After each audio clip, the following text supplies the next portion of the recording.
How we doing? This is Parker Jensen, and today we're going to talk about the difference between AC and DC currents here, as you can see. So it's an exciting topic, and I hope that you can learn a few new things as we go through this. So let's dive in. So AC stands for alternating current. We have the current going in two directions, is bidirectional.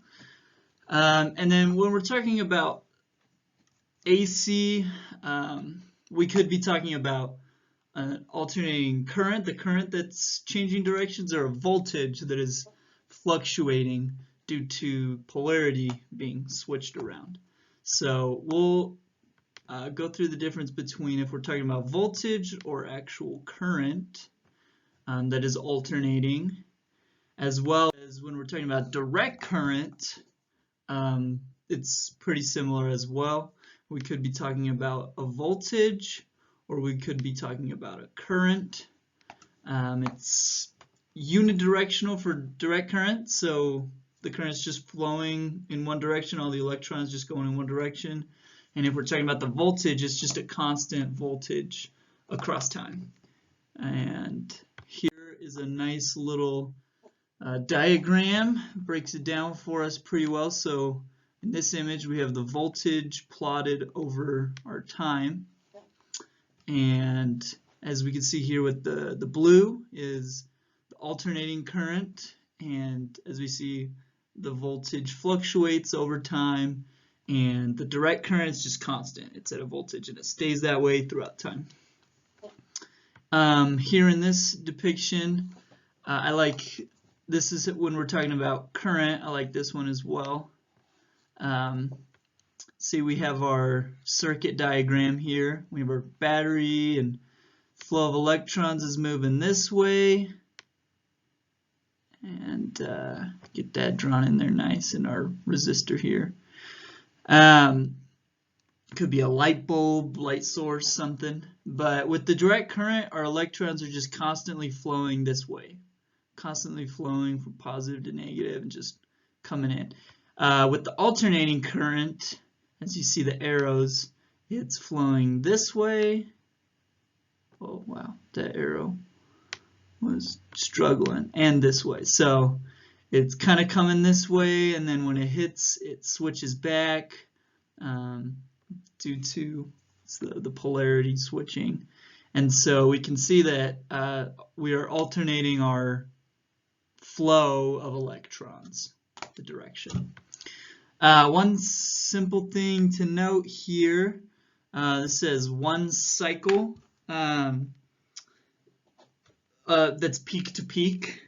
So in the metric unit for frequency is hertz, and that is cycles per second. So when we're talking about an alternating current, it runs on a certain frequency, and it will be, say it's like 50 or 60 hertz. That's 50 or 60 cycles per second. And here in the United States, that's about where our alternating current runs, is about 50 to 60 hertz.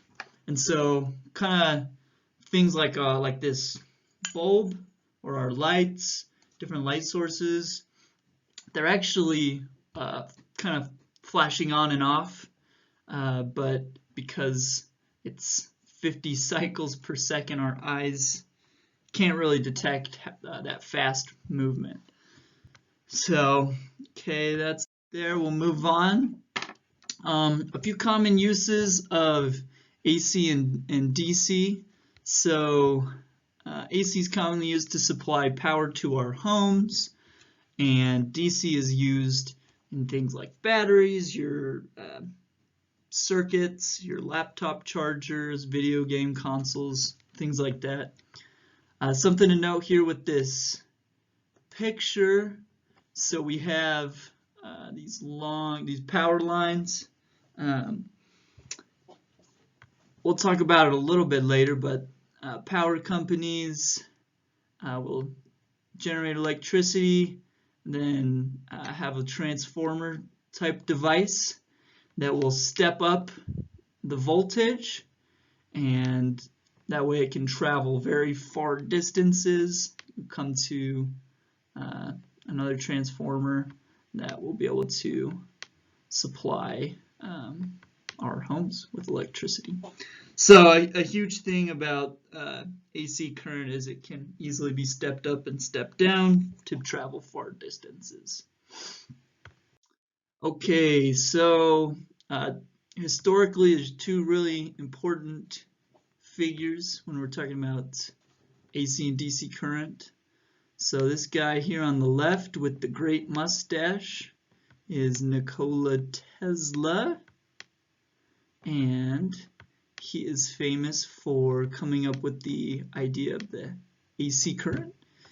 And then this guy here on the right is Thomas Edison. Pretty hard to write with this pencil here. I'm not great with my handwriting. And he is famous for coming up with the idea of direct current. So these two famous men in electricity and physics, with this big clash on the current war. Back in the day, a lot of the people are like, oh, who won the current war? Who won between Edison and Tesla? And unfortunately, there was a lot of financial issues with the situation, and Thomas Edison became kind of the winner out. And DC was used more often, more popularly, but nowadays AC is used. It is more energy efficient, saves more energy, and they're both in use today, but AC is pretty much more common. So, kind of talking about power companies, I mentioned they have these giant, we're talking huge magnets, and they move at very fast velocities, kind of switching from north to south. We know that these quick movements, when you move a magnet, it induces a current.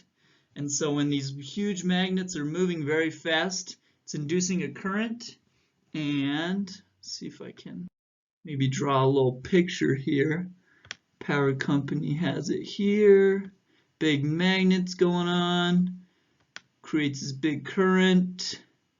They have these transformers like in this picture here, and they're able to step up the current or the voltage, and they're able to pass it along these fun power lines to the next town or the next city, get to next transformer, able to step it down so that we can get electricity into your home.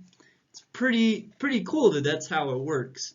I, for one, am very grateful to live in a day with electricity, and where a lot of things are powered on electricity, and we're able to come up with new ways every day to be efficiently using our electricity.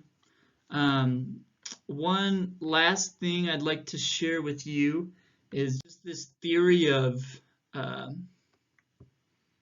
the transformers. On that previous page, you could see that you had a certain number of incoming coils and a certain incoming voltage, and then you also had a number of coils outgoing and outgoing voltage as well. And so the idea behind that comes from this equation where you have your number, this N is number of secondary coils over number of primary coils, and that equals your secondary voltage over your primary voltage. So they're kind of inverse here. So if you were to say increase or decrease, have a low number of your primary coils and a high number of secondary coils, then you would have a lower voltage coming in and a higher secondary voltage coming out.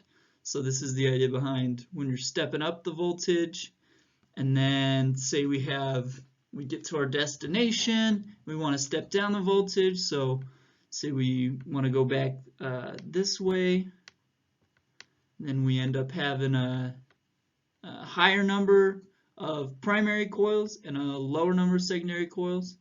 And so we're going to go from this higher primary voltage to a lower secondary voltage.